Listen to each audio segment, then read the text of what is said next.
Welcome back, my fellow history lovers. Today we delve into a pivotal moment in medieval Europe, where destinies clashed and kingdoms hung in the balance. I'm speaking of nothing less than the legendary Battle of Hastings. As we uncover the historical background leading up to the Battle of Hastings, we must travel back to a time of political uncertainty and conflicting claims to the English throne. The stage is set with the passing of Edward the Confessor, the beloved King of England. With his death in 1066, a succession crisis ignited, casting a shadow of uncertainty over the realm. Two prominent figures emerged as the primary contenders for the English throne: Harold Godwinson and William, Duke of Normandy. William claimed that the heirless King Edward the Confessor had promised him the crown of England years earlier, and therefore he was the rightful King of England. However, following the death of Edward the Confessor, Harold was chosen by the English nobility to succeed the late king. Immediately after his ascension to the throne, Harold had to fight off a Viking invasion in the north of England, which kept him occupied and forced him to take his army far away from the English Channel.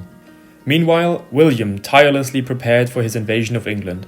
He mustered a formidable army, meticulously organizing and training his troops for the impending campaign. Additionally, he commissioned the construction of a fleet of ships, ensuring his forces would have the means to cross the treacherous waters of the English Channel. In September of 1066, William's invasion fleet set sail from Normandy, embarking on a daring expedition that would forever alter the course of history. As the Norman ships approached the shores of England, they encountered fierce storms that scattered the fleet and delayed their landing. Despite the setback, William's unwavering determination prevailed, and his forces eventually regrouped and landed at Pevensey on the southern coast of England. News of the Norman invasion reached Harold, who had mustered his own army to defend the realm against the imminent threat. Having recently repelled an invasion by the Norse king Harald Hardrada, Harold's troops were battle-tested but fatigued. Nevertheless, they marched south to confront the Norman invaders. With both armies now poised for the decisive encounter, the stage was set for the Battle of Hastings. The fate of England hung in the balance as Harold and William prepared to clash in a momentous struggle that would reshape the destiny of the nation. The Battle of Hastings, one of the most consequential conflicts in medieval Europe, unfolded with a flurry of intense action and strategic maneuvers. The clash between the English and Norman armies began when Harold's shield wall, a tightly packed formation of infantry, met the initial onslaught of the Norman forces. The English shield wall provided a solid defensive position, forming an impenetrable barrier against the Norman cavalry charges. With spears and shields interlocked, the English forces demonstrated remarkable discipline and resilience. However, the Normans, under the leadership of William the Duke of Normandy, employed a range of tactical maneuvers to break through the English defences. One key tactic employed by the Normans was the use of feigned retreats. The Norman cavalry would charge away from the English shield wall, seemingly in retreat, drawing some of the English forces out of formation and creating openings in their ranks. This allowed the Norman infantry to exploit the gaps, delivering devastating blows and sowing confusion in the English lines. Another crucial turning point came when the Norman cavalry executed a successful flanking maneuver. While the English shield wall held its ground against frontal attacks, the Norman horsemen circled around and attacked the English from the rear. This surprise attack caught the English forces off guard and destabilized their formation, causing disarray and chaos on the battlefield. Tragically, the Battle of Hastings witnessed a pivotal moment when King Harold himself met his demise. The exact circumstances of his death are debated, but according to popular accounts, an arrow struck him in the eye, leading to his downfall. Harold's death proved to be a significant blow to the English forces, as it shattered morale and leadership. With the death of Harold and the subsequent disarray in the English ranks, the Norman forces pressed their advantage. The remaining English resistance gradually crumbled, and the Norman army secured a hard-fought victory.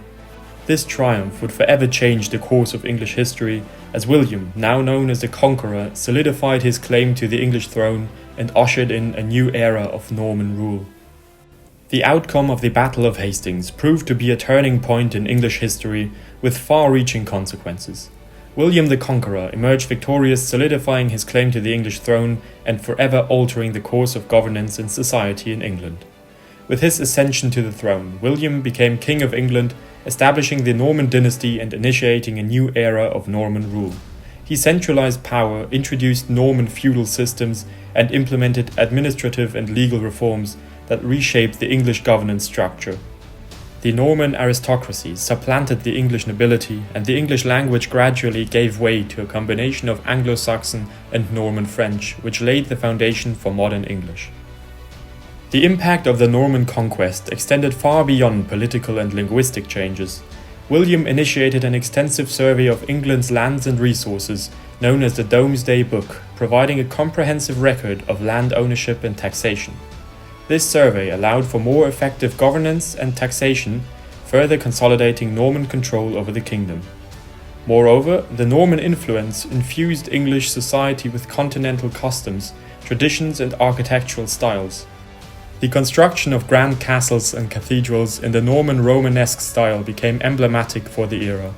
The blending of Norman and Anglo-Saxon cultures gave rise to a unique fusion that gradually shaped the English identity over time. Norman rule also had profound implications for the relationship between England and continental Europe. It solidified England's connections with the broader European political landscape and led to increased cultural exchange and trade with neighbouring realms.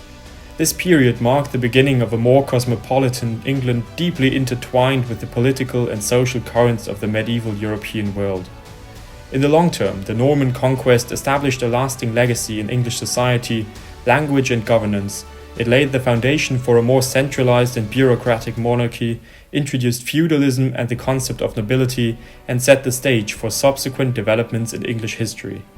In conclusion, the Battle of Hastings stands as a defining moment in English history, leaving an enduring legacy that shaped medieval Europe, impacted the English monarchy, and influenced subsequent historical events. What are your thoughts on the Battle of Hastings, and did you expect William the Conqueror would turn out victorious? Let me know in the comments. Don't forget to like, share and subscribe, and I'll catch you in the next one.